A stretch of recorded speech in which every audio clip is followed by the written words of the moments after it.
everyone. What's the scene? Welcome to WTS Hangouts. Today we are talking to Vijay Basrur, the founder of OK Listen, and he will be with us shortly. For those who don't already know, OK Listen is a pro musician digital platform where you can buy and discover new music. So we're joining Vijay Basrur, OK Listen, and we'll be talking a lot about the company, how he founded it, and what the steps are for the future. Hey, Vijay. Hello. Hey, hi Priyanka, how are you doing? Very well, thank you. How are you? All good, all good. So now It's been your days, it's been a really long time actually. It's good to see WTS come back to life. Thank you. It's really great to be back as well. And this takes me back to the last time we met, which was years ago when you were just starting OK Listen. And it's so wonderful to see how it has grown and all the exciting stuff you're doing. So congratulations. Thank you. Thank you so much.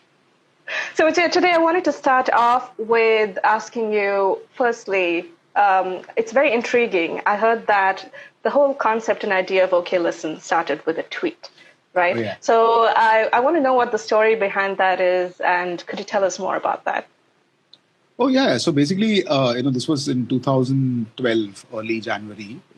I actually ended up writing to Them Clones as a band, right? Right. And I wanted to actually buy some of the music, and I realized that so I wrote to them, and then they said that we don't have a music anywhere online, and I was like, so what if I set up a website to help you sell the music? And they're like, okay, I mean that'll be fine.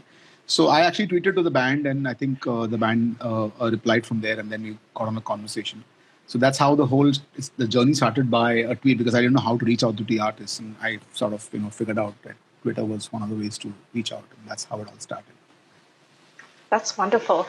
So, Vijay, you had years of experience in e-commerce, and you had been with a lot of startups. Did that have a role to play in the founding of OK Listen? Did all of those skills come in handy? Yeah, actually, if you ask me, that really helped, because what I realized was that what was missing on the whole music scene was the fact that there was not a tech plate to that in those days, right? And I think one of the things that technology does is that it just ensures transparency, and with that transparency usually comes in trust, right? So suppose you're buying something on Zomato, or on you're calling for a cab on Uber or Ola, you really know that this will work, really, right? I mean, you take some basics for granted. So I figured out that when I started to look at the problem, I realized this was like a standard, probably an e-commerce sort of gap, really. And I knew that this could be built fairly easily, and it shouldn't really be like rocket science, honestly, right? And funnily enough, when we built it, and I remember we went live, in July of 2012 with just about 8 bands, and we were lucky to get Indian Ocean on board. So we got their 16 by 330 Khajur Road, the double album on OK Listen.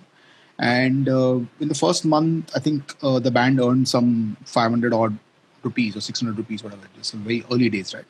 And at the end of the next month, we paid that money out to the band. And Amit Killam from Indian Ocean called me to say that, hey, did you guys put some money in our bank? And I'm like, yeah, we put some money. And I said, you could log in and check how much you've sold. So he said, okay, let me wait. So he logged in while I was talking to me.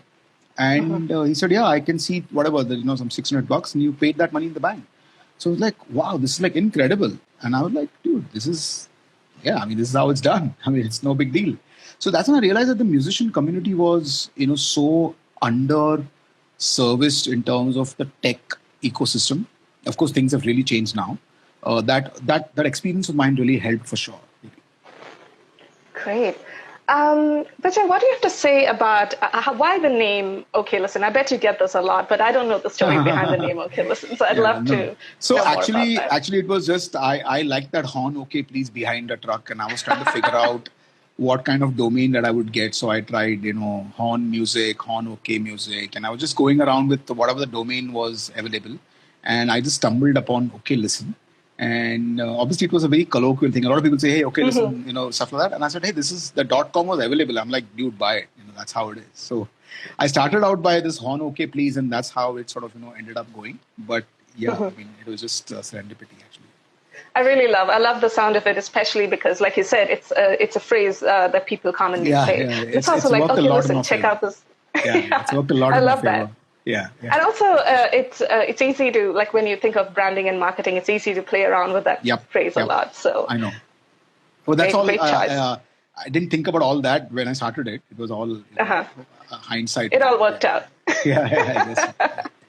What were the early stages of founding the company? Were there any sort of inhibitions from bands? Like, they were selling music mostly through CDs at their gigs, and did they have any inhibitions about going digital? No, I don't think, we saw any pushback from musicians. In fact, we saw a lot of encouragement because Mm. obviously, they were waiting for something like this, and people like Indian Ocean. So we had people, our earlier bands were, a singer called Pragnya Vaklu, Vipin Mishra. Yes. We had Punk, we had Swaratma. So we had a lot of the bands who came forward. So I think from a band's perspective, they were very open. Very even today, if you see, most musicians are very open to new opportunities, new ideas, because obviously it's a landscape that is forever evolving. So they were very happy to take the plunge.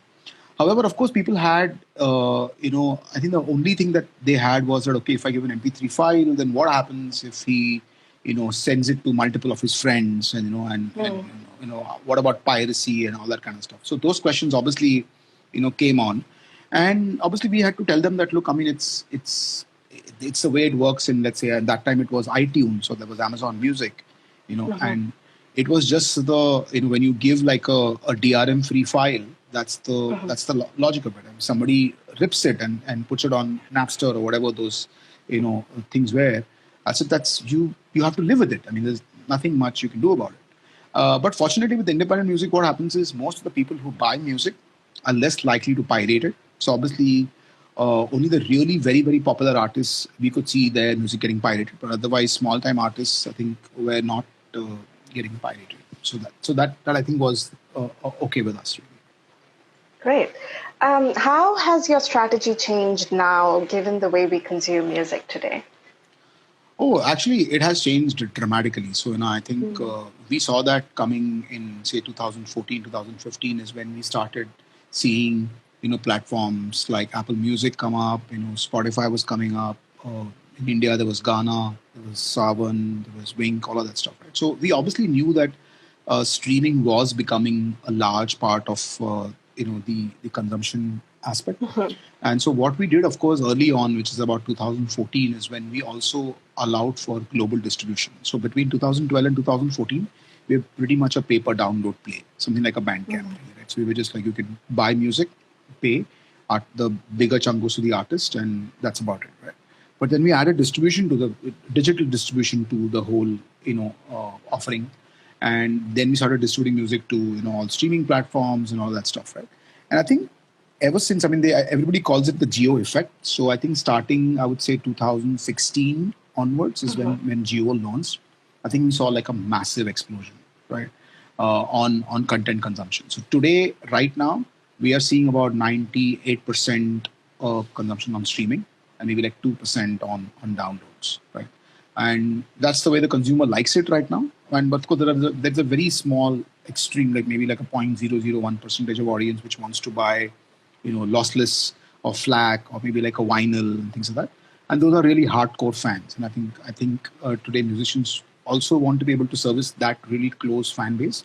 But from a mass perspective, I think streaming has become the de facto Mhm. method of going to the fans, and we enable that. So in fact, I think from an India perspective, we're the only ones who give you all India coverage plus all global coverage. So we cover Ghana, Savan, Wink in India, and we cover all the big ones: Spotify, Amazon, Apple, everywhere else in the US and in worldwide. Yeah. So That's streaming has wonderful. become a big one right now.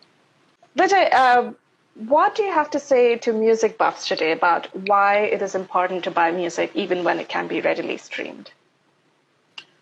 Well, obviously, I think the way the dynamics of the music business work today, obviously, by the time musicians get the money, they are Hmm. actually getting it through different layers. And so Yeah. obviously they get a smaller percentage of it. Hmm. Second, of course, is the way the streaming industry is structured. It is more like a pay per pay per stream model, and those rates are like really really low. It's in pesos really, right? So if you want to make meaningful money from streaming, you will require like a significant amount of playouts to be able to get some meaningful money, right? So from a pure absolute value perspective, I think downloads or paying for the music really helps from a musician's perspective. But I think if for a musician, I think streaming also is very, very important because that's where the reach is. That's where the entire audience is, right? So the way I see it is that as you start off, I think, streaming is great because it just gives you like a really global landscape for people to discover your music. But as you progress in your career, and as you sort of, create a lot of close fans, I think it's the artist's responsibility, or maybe he should be able to sort of, maneuver his loyal fans to say, buy my music because that would add more value. So I think it's two sides of a coin, and I feel that artists should be aware of the fact that both of the ones are very significant. One is in terms of quantity, if I were to use the word in terms of, let's say, but the other one is quality in that sense. Great. How does one approach licensing of music, especially when you want it heard on TV and? Yeah, I mean, I think so. Obviously, now there are platforms, actually setting up, and that's a good question because that's exactly where we are moving towards. We're moving towards helping independent music get licensed from by content creators like studios that create content for Netflix or Amazon Prime, all these kind of platforms, right? Because that's a great match. So I think, but currently there are a couple of music supervisors you can actually reach out to. There are a couple of international companies that you can put out music like there's a company called Tracklib or Epidemic Sounds where you can put out your music. But yeah, currently from a music licensing standpoint, a lot of it is very network based. A lot of it is very sort of relationship based, which we're hoping to solve. And again, we're bringing a tech angle to that. But yeah, you need to be aware of maybe the best thing to do is to really figure out which are the production houses who are actually creating content. So there are people like, say, a Dice Media, there is, Film Caravan. There are a lot of these small production houses which are creating a lot of content. Maybe you go and talk to them. They currently work with a couple of musicians. So, for example, I know for a fact that Dice Media works with Neil Adhikari quite a bit. Right? So Neil Adhikari has produced a lot of music. Amazon Prime has this series called Four More Shots, Please. And Mikey McCleary does their music. So, maybe you reach out to Mikey, maybe you reach out to, Neil and say, hey, here's my music.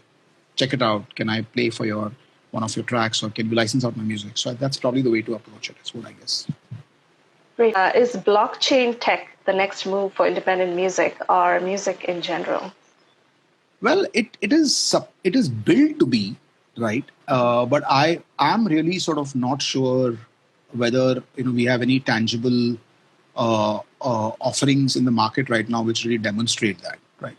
So I think blockchain, while as a technology is great, I think the use case for consumers or musicians to understand it, I think that transition has to become a lot more simpler. Like, so for a layman like you and me to understand blockchain is very complicated. If somebody starts explaining blockchain to me, I will just not get it, right? But if I see a website which is where it's like I understand what I have to do, I think then it's easier. So I think it is an interesting technology to sort of keep a watch out for, and I think the people who can make it extremely user friendly would be the ones who would make that transition. Because at the end of the day, you really don't give a shit about what technology is really behind. Like, for example, we are doing an Instagram live. I don't know what kind of technology Facebook or Instagram uses. Yeah. No, I mean, we don't give a damn. But because this thing really works and it allows two people to chat and a lot of people to come and comment and whatever, answer questions. So it's great. So maybe they use some fancy technology, but you and me don't care about it. So similarly, I think blockchain could solve use case problems, but really, not be worried about the technology per se, but the problems it solves will be interesting to see. Really. Yeah, introducing a level of abstraction. I've Yeah. seen that you've been a voice for this new movement where Mm. musicians and bands can send in any problems that they're facing. So, can you tell us a little more about this initiative? So obviously we are not talking about it a lot more because we're still trying to sort of figure out some of the things. So obviously the six of us who are there have agreed not to talk about it. But I think I'll leave it at that. Of what it is available in the public domain is uh, we really want to figure out a way to genuinely help the music community, right? So we're trying to figure out ways. So the whole idea was, the first one was just to open up memberships, really understand what the problems are, and I think then we'll figure out really tactical ways to really address those problems, right? Because I think there's a lot of gap around awareness, education, rights. There's a lot of issues musicians have, understanding the business of music. So I'm hoping that we are able to put together a bunch of folks who can come together and really help that. So that's where I leave it at, because obviously over the time now, once we sort of decide the agenda and the way we are going to structure this, we'll obviously talk about it, but we really don't want to shoot from the hip, because we would love to under promise and over deliver, so to speak. I love that. And if we at What's the Scene can be helpful in any way, please feel free to let us know. Sure. Yeah. We're definitely going to work on a very collaborative approach. So we'll definitely offer help if we need so, for sure. Great. Vijay, what do you think will be the next breakthrough for the independent music scene in India, and how do you see OK Listen being a part of that? So honestly, I don't know about breakthrough, but I think the way we are seeing it is, I think some of the Indian platforms are trying to take a little bit of a keen interest in independent music now, right? To a large extent, a lot of the independent music had the affinity towards international platforms. But I think while that has been happening, the Indian platforms are the ones that have actually taken the leap in terms of the reach and the audiences and things like that, really, right? So the idea is, I think one of the things that we're seeing now is that if the Indian platforms start taking interest, okay, I think musicians can really benefit from it, right? Because they have like a huge reach, right? So, for example, there's a new Says on the Beat track that we put out, right? It's called Kahani 2020, which came out last week. So we worked with Ghana to be able to promote that track, right? So Spotify has seen about 50,000 plays, whereas in Ghana has seen 500,000 plays in just 5 days, right? And that's the genuine reach that these Indian platforms have. So I think one of the things we are hoping for is that if Indian platforms start taking more interest, and if you look at artists like platforms like Geo7, which has done artist originals, or Ghana that has done Ghana originals. I think these music has really got a tremendous amount of reach. Now you may debate the genre in which these these music has been created, but that genre has a certain audience, and the point is that audience has reached it that way. So I think that could be the next breakthrough, is what I'm hoping, because at the end of the day, one of the challenges we've always found in independent music is that there's a lot of music being created, but the gatekeepers still tend to really push on Bollywood or the commercial stuff, really, right? It is challenging, and it's not a music in general. It's the problem with everywhere. So suppose tomorrow you have to create a new brand of biscuit, for example, right? If you go to a big bazaar or a Spencer's to put out your biscuit, he will still say that, dude, everybody wants Parle G, so I'm going to give Parle G the front shelf interface, and I'm not going to give your gourmet vegan biscuit some shelf space there. So it's very similar. Yeah. Everybody is having the same problems. But we are seeing that all of the Indian stores are changing their approach, and I think that could be the next breakthrough, where we'll see breakout artists come out and get that reach. And obviously, our idea is to work with some of these editors at Wing, Ketsavan, and Ghana, to be able to sort of help them discover some talents, and then they can take their bets on those bands. Really. Yeah. Which indie artists you listen to specifically when you go on your really long runs? Local Train is one. I used to listen to this band called Spook. They're not there anymore. Akshay Devdar's band called Spook. That used to be a good band I used to listen to on my long runs. But for the last 3 years now, I don't listen to music when I'm running. So unfortunately, the use case for me to listen to music has gone away. But yeah, earlier I used to listen to a lot of the indie bands. Thermal and a Quarter was big on my list. Yeah. From your experience with giving bands a platform to share their music, what do you think indie bands can do better to facilitate wider reach of their music? Actually, tough one. So I think the first step is to, of course, the fact that make sure their music is there on all platforms. That's one. Second, I think the way the streaming algorithms work right now, just like Google, a lot of them have different parameters, but some of them give a lot of weightage to recency. Some of it, give weightage to your catalog depth.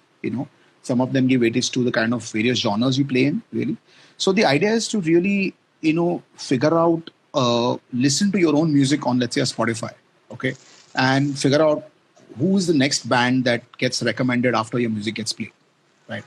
So look at what kind of music is being sort of suggested by the platform. Then you know that, okay, if somebody picks up that kind of a platform, like a music, then my music also could start getting recommended, right? So I think the algorithms really help. Also, platforms like a Spotify or like a Savan, Ghana, they're also putting that up. They have a good artist dashboard where you can start pitching content. So it's important to claim your profiles in some of these platforms. So that's one, right? Also, so I think that's what, to a large extent, that you can do as an artist from a streaming perspective. Of course, there's a lot of stuff you can do on social media and everywhere. But I think what I've realized is that the bands who made it big on streaming also are the bands who have really worked hard to also create a good live experience for their fans, right? So I think most of our top 10 artists today on OK Listen, from a streaming perspective, are artists who've been in the scene for the last 6 to 8 years, traveling, performing, things like that. So of course there are outliers. So we have a musician called Musa Salim, who's like a music producer, sits out of his, I think, bedroom somewhere up north. He's from Kashmir, and he creates some crazy ass music, and obviously he's a big hit. So there are outliers, but I think a lot of bands today are popular only because of the fact that they perform live. I think that's how organically your audience starts growing. Right. How does one join a company like OK Listen Ghana? Because they never show up on job site platforms. Yeah. Okay. So I think honestly, I really don't know. I mean, for OK Listen, of course, we never advertised positions because we just sort of some of our job postings have always come on our social media. So we have Sukanya from my team who's also on this chat. So we put out a saying that, hey, we're looking for people in A&R or whatever. So overall, over the entire journey of OK Listen in the last 8 years, we had like 3 or 4 employees, and now we are 6. Of course, we're a team of 6. So obviously, we're a little bigger. But yeah, for a long time, we were just a very small company. So I think the smaller companies. Hey, hi Sukanya. So in smaller companies, I think tend to be very sort of closed about the way they hire, right? But I think large companies like Ghana, Savan, Spotify, I think these guys are putting out positions in on like LinkedIn and a couple of these job sites. Also, if you know people who work there, you should reach out to them to figure out if they have any open positions. That could be a good way to look at joining companies.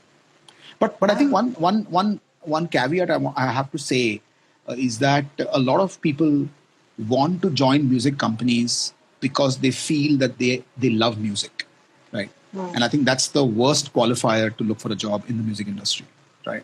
Because you could be a great consumer of a product, but you may not be somebody who's aligned to create that product, right? Because the business of music is really a tough business. It's not as fancy, it's not as sexy, it's not as sort of jazzed up as people make it out to be. It's really hard work. It's a lot of mundane stuff that we have to keep doing, right? So therefore, I've spoken to a lot of people like, why do you want to join the music industry? Oh, I love music. I listen to music, 8 hours a day and things like that. But that doesn't qualify you to become an employee in the industry. So I would sort of stay away. I would definitely stay away from that, really. But yeah, this brings me to my next question where, when you say founder of a company, it sounds very fancy, but not many people appreciate the hustle that goes behind Yeah. setting up something from scratch. And I remember from my recollection of when you were first starting out, you were traveling from one city to the next. You were actively promoting this new company that you were talking about. You were meeting with people like us at What's the Scene, and building sort of a collaborative spirit even before you'd launched. So do you want to tell us a little bit about what that was like for, budding entrepreneurs who might want to know what it's like to start a company like OKList?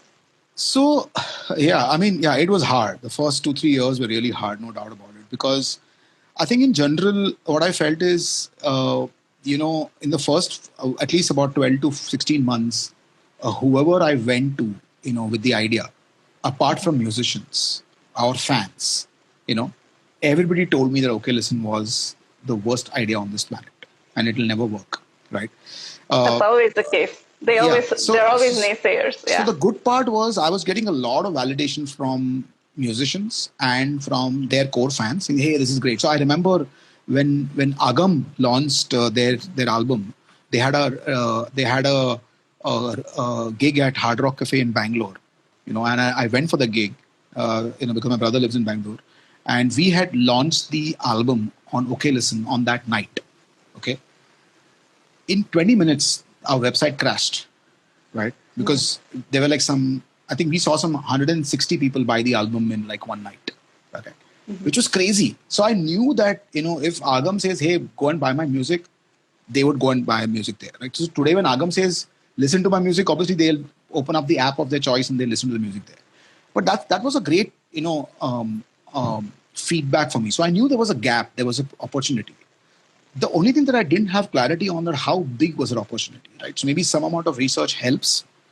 But what I've realized is that if you do too much research, then you get into this analysis paralysis sort of a thing, right? Then it's like you will keep on doing research and you never end up doing it. So I think in the initial things, as long as you can find that there is a clear product market fit and that has a value attached to it by the buyer, right? It should not be a product market fit which is going to grow on love and fresh air. It has to be that somebody is willing to put some money on it, really, right?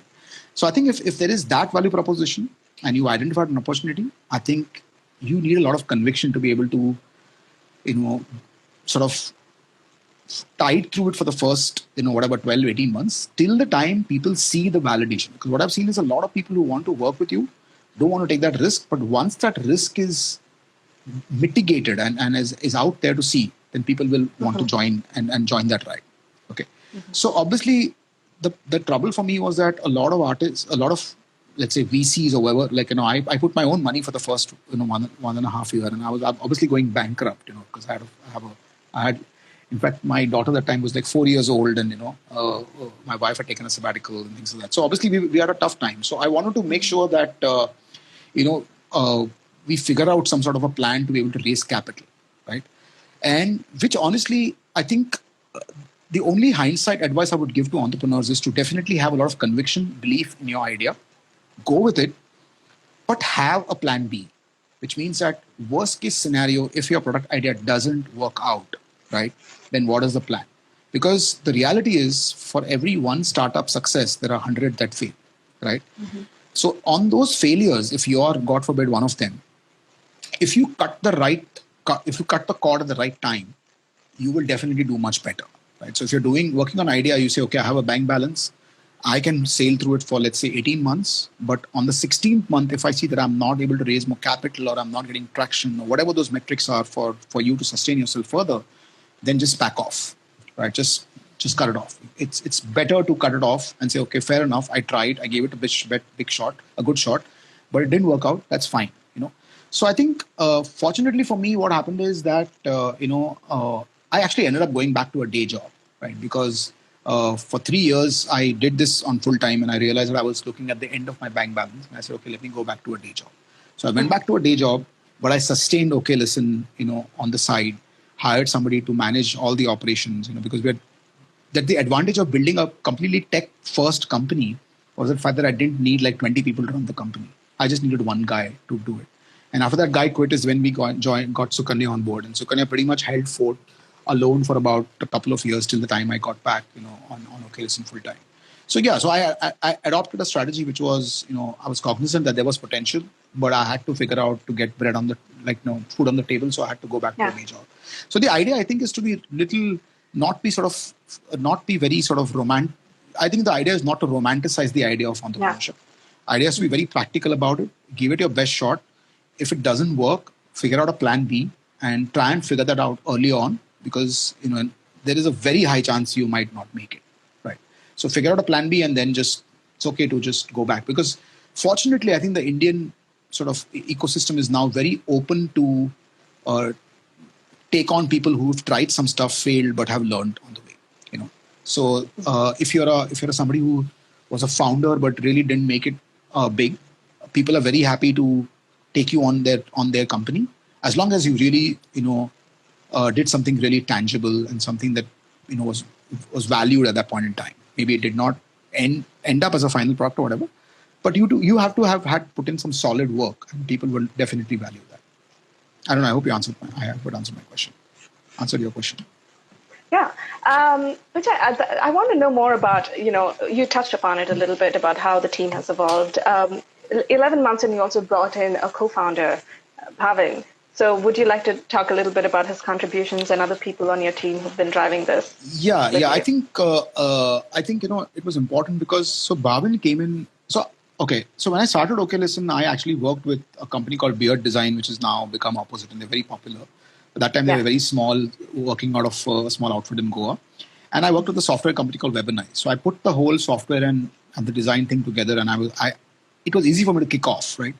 Mm-hmm. But obviously, being a tech company, technology was a very large cost of it. And if you don't take it in-house, then you obviously run a cost of doing that on a month-on-month basis. So within 7 months of launching, I knew that I had to find a technical co-founder, right? And that's when I started looking out. And that time, there's a site called Has Job, which is run by this company called Has Geek, which is where Kiran Jonalgada is one of the founders and all. So they have a tech job board for geeks and nerds and stuff like that. So I actually put out a post there and said I'm looking for a technical co-founder. I got to about meet 4-5 people. I hit it off with Bhavin, and Bhavin said, "Cool, I'm on board." So Bhavin joined. And that way, what we were able to do was to actually completely take off the costs for technology. And Bhavin sort of took that on board. So Bhavin obviously came with a lot of experience as well. So I was able to re-architect a lot of features, a lot of stuff on the website that we built out. So I think getting a technical co-founder in hindsight was probably good, because that was the area that I did not know very well. And that gap, I wanted to make sure that was filled in by somebody who was better than me in that area. That's how I got Bhavin. Great. Thank you for sharing that. We're very curious, and this is a question from the team at What's the Scene. What is Vijay Basrur's non-OK Listen go-to indulgence? Well, for quite a few years now, it's been running. Honestly, I've sort of taken on running quite a bit. So I run quite a bit in that sense. So that's one. Yeah, I mean, food and beer, I guess. Yeah. Coffee now. These days it's coffee, so I've been sort of getting. Any specific kind? No, I stick to pour overs. So I basically order the beans. So I'm right now using Koinona, which is Casey Roasters, but I've got from Curious Life Coffee. So there are like a whole bunch of coffee roasters now, and it's way cheaper. Oh, that's Pushan saying something.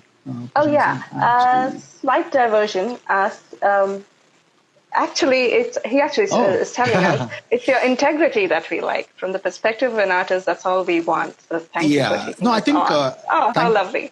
Thanks so much, Pushan. But I think honestly, what Pushan is making a point is what we realized. Like I said, when he started OK Listen, the fact that Amit Kilam was shocked that there was somebody who could give him transparency around his earnings. Really, yes.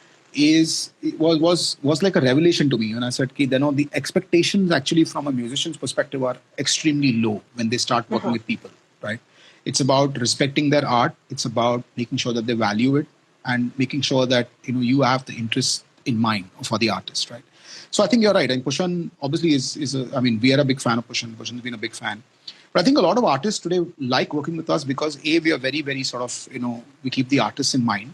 And because we've been able to do that is, I think, is the biggest reason our organic growth has been very high. So just uh, uh, uh, as a FII, we've spent zero on marketing.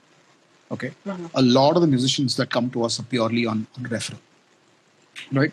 And I think at the end of the day, that's what really is the really genuine business that you are generating.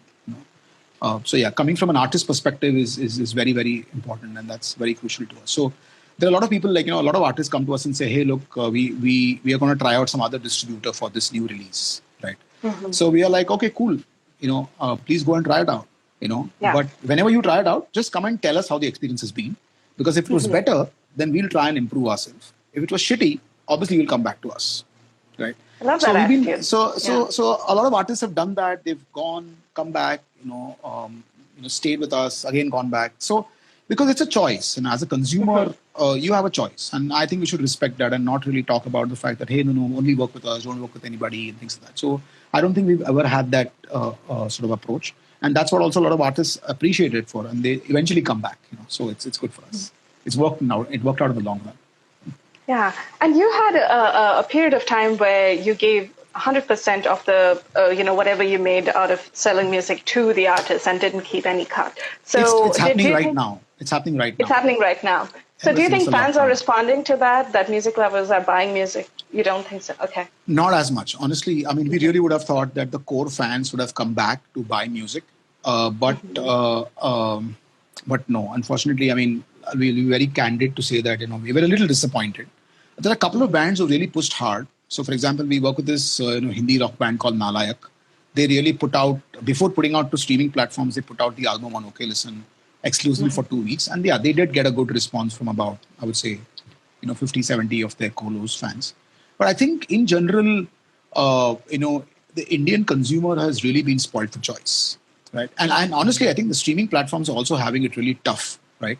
Because the thing is that if you look at the streaming business in India, like if you look at Spotify globally, they're at a 38% conversion for premium subscribers, right? In India, that number is like 2%, right? Your subscription plans in Spotify globally are like $10 a month, right? In India, it is $400 for a year. Imagine. And so, in spite of having it for $400 a year, you can get the entire universe of music today. Yeah. And still, we are seeing a 2% conversion, right?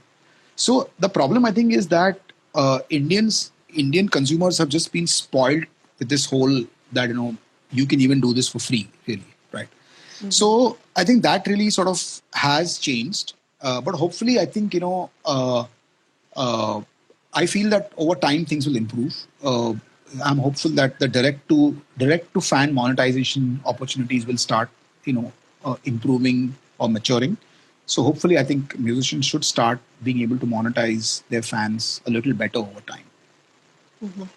What advice do you have for musicians who are just starting out or who consider themselves, semi-professional in terms of getting their music heard?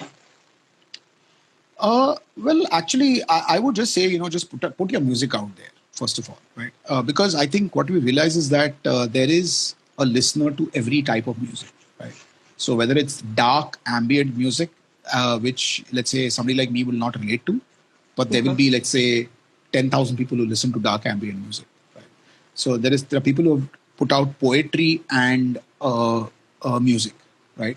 There is this band in Kolkata. I forget the name now. Maybe Sukanya will be able to help out. They actually do poetry, storytelling, and music, right, together as a package, and they've done extremely well, right? Now, for a normal musician, it is not an easy thing to figure out that, okay, can you combine storytelling and poetry and music? But somebody's done it, and they have an audience for it, right? So the first is to, I think, believe in the kind of music that you're going to create, put it out there, and obviously, send it to your. I think friends and family tend to be little, little biased, and they'll never say that, oh, this music sucks or whatever it is. But I think, if you say, just tell it to people like, say, Rolling Stone or Oh yeah, Sukanya says there's a band called Borno Anonyo. That's the band from Calcutta which does this poetry bit, really, right? Thanks, Sukanya. So the idea is to put the music out first, really. That's one. Try and share music to people who are listeners first, rather than your friends, family, uncle, aunt, or whatever. And I think try and put that out regularly. If you, like I said, on all the streaming platforms, the regularity of music that you put out really helps. So yeah, so that's some of the tips I can give. Thank you. Thank you for that. And what can bands do to get their music to OK Listen? Is there a selection criteria? How do you decide what goes up? Nope. We are absolutely unbiased towards distributing music. So Wonderful. Anybody and their aunt can come and create original music, and we will distribute it. Not a problem at all. And so there are a lot of people who are creating different types of music, honestly, and distributors today. So, for example, I think people like us are in no way to really say that, hey, this music is good or bad. Obviously, we do have an ear for music, and one of the things that differentiates us from a lot of other distributors is that we listen to every music that comes to us, and we are at a point where we are getting about 200 to 300 releases every month.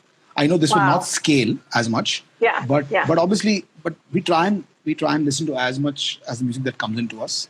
And then we, of course, we tell them that, okay, your music is probably good for Indian stores, may not be good for, let's say, an Apple or a Spotify.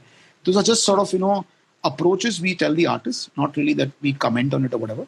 But but I think you don't need to be of a certain caliber or a certain stature. So we worked with right people from Shreya Ghoshal to, like smaller artists. We are very open to working with anybody. Has this always been the case, or did you start off being selective and then realize that? Yeah, it's always been the case. I mean, I've never been biased toward any specific genre or type of music. Great. So any bands that are out there listening, if you haven't submitted your music to OK Listen, now's your chance to do so. And we have a 25% discount happening till 26th of June. So if you have music, just buy your credits and release it later. Wonderful. We have a couple of more minutes left, 2 more minutes left, and I want to end with this question. What's lined up for OK Listen in the future? What are your plans for this? So I think some of the plans, so what we realize is obviously distribution is now the lowest sort of, value chain in terms of the music sort of stack. So we're sort of exploring what are the other ways we can generate money for artists. So like I said, monetization opportunities for musicians, which are primarily digital in nature, because then that we can scale, right? So I don't see ourselves getting into, say, artist management, for example, because that's a very sort of personal sort of thing, right? So we want to do stuff around tech, which will scale, but also will help musicians make more money, right? So we are definitely approaching sync as a one vertical, because there's a lot of inward queries that people come to us, because now we have a huge catalog of artists, and the music. So people are looking at, licensing music from independent artists. And I think that's something that will even eventually grow soon. So we're looking at putting up a sync vertical right now. We are hoping like an on-demand merch store, if that can help. We're still figuring out if, artists can put up like a merch store with zero investment. Right. So early days, but hoping to make some progress there because it's sort of economies of scale, really. And a couple of other things that still a little. Of course, one of the things we're hoping to do is also work with a couple of brands. So some of the branded content bit is shaping up. A lot of new age brands want to work with musicians, want to work with that community, the independent art community. So that's hopefully we'll do something there. Slight diversion wants to know if you were going to get into live gigs and live streaming. No, man, no, dude. Yeah, live streaming, I don't know. But live gigs physically, I don't know. Yeah, but live streaming is also something that, I don't know. We really haven't thought about it. It's very deep tech, but let's see. Yeah, cool. What makes you go, probably not live gigs? No, so see, I mean, in the early days of OK Listen, I tried to do live gigs. Well, in fact, there's a ladies cosmetic brand called Kiehl's, right? So Kiehl's had a store in Palladium, and they said, can you get singer-songwriter women who can come and perform like for an evening? And I got, I think, 3 artists to perform. I think I got Pragnya, I got I don't remember now. I remember I got 3 artists, but it took us 7 months to get the money, you know. And the artists wanted the money upfront because they thought, hey, it's okay, listen always is, pays on time, all that kind of stuff. So we actually paid out the artist. But I remember going to the L'Oreal office in some Lower Parel, going there every month, sitting outside, trying to meet the marketing manager, saying, hey, when can I get my payment? And I was like, shit, man, I can't do this. Right. So just following up for payments, all that kind of stuff, I think is like a painful business. I mean, there are people who are good at it. I'm not. So I don't think I don't want to get into that part. Yeah. Got it. Thank you so much for joining us today, Vijay, and for this amazing insight about OK Listen and how you guys function and how it can be beneficial to fans and artists. Next week, we have Malvika Manoj, popularly known as Mali, who's a singer-songwriter from Mumbai, joining us. So please, everyone, tune in at 7 p.m. on Wednesday. But thank you again, Vijay, and we really appreciate what you're doing. And please let us know about your new initiative and how we can help. Yeah, absolutely. And it's good to see What's the Scene sort of get revived. I know you guys were the sort of, beacons of information many years back. It's good to see you guys back in action. I think one of the things I must say that you guys had a really great community. I remember meeting some of your photographers, writers, and I think they had a great community towards WTS, right? I mean, I think that was something really amazing. And you see a lot of that in hip hop today. But I think that community aspect that you guys had put through, I think was really incredible. And it's very, in fact, enviable at a point, really. Oh, thank you so much. That means a lot. Yes, we do definitely have a lot of people fired up about a common passion. And that's what's kept us going. And that's what has brought us back after all these years. All right. Sounds good. Thank you so much, Vijay. Thanks, guys. Okay, bye-bye. Nice meeting you. Yeah, Take care. Bye.